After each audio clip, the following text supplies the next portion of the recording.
সালামু আলাইকুম প্রিয় দর্শক, আমি আজকে আপনাদেরকে এমন কিছু দেখাবো। মিডল ইস্টের দেশ হচ্ছে ওমানের মরুভূমি দেশে আমি একটি মিষ্টি কদুর জার করেছি।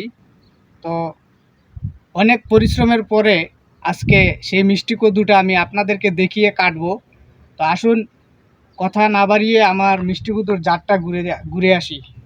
দেখিয়ে দেওয়া যায়। এই যে এক এক করে প্রায় 10-12টা মিষ্টি কদু এসেছে। তো আলহামদুলিল্লাহ অনেক পরিশ্রম করার পর এই মরুভূমির দেশ ওমানে মিষ্টি কদু জার করতে পারবো আমি কল্পনাই করতে পারিনি।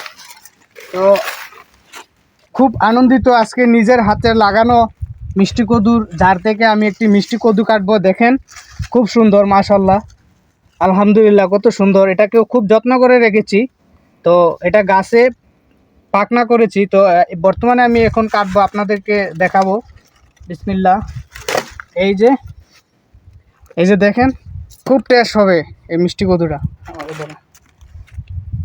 খুব খুশি আজকে মিষ্টি কদু নিজের হাতে লাগানোর মিষ্টি কদু খাবো।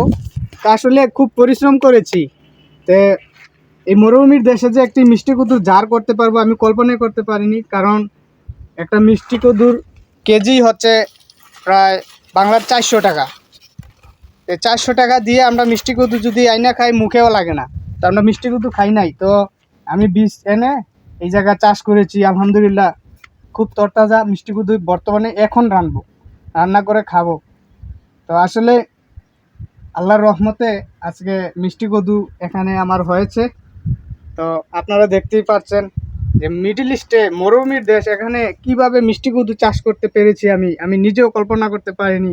আর আপনাদেরকে কি বলবো, অনেক পরিশ্রম করেছি, ওষুধ দিয়েছি এবং পানিও দিয়েছি। 52 ডিগ্রি গরমের মাঝে যেই মিষ্টি কদু জার করতে পারবো আমি কখনো ভেবে পাইনি। তো আলহামদুলিল্লাহ খুশি। এই যে একটি মিষ্টি কদু খাবো। এখানে বর্তমানে আরও 12-13টা মিষ্টি কদু রয়েছে। তো ধন্যবাদ আপনাদেরকে দেখার জন্য। ভিডিওটা শেয়ার করে দিবেন যে মিডল ইস্টের মরুভূমির দেশ ওমানেও আমরা মিষ্টি কদু জার করতে পেরেছি, আলহামদুলিল্লাহ।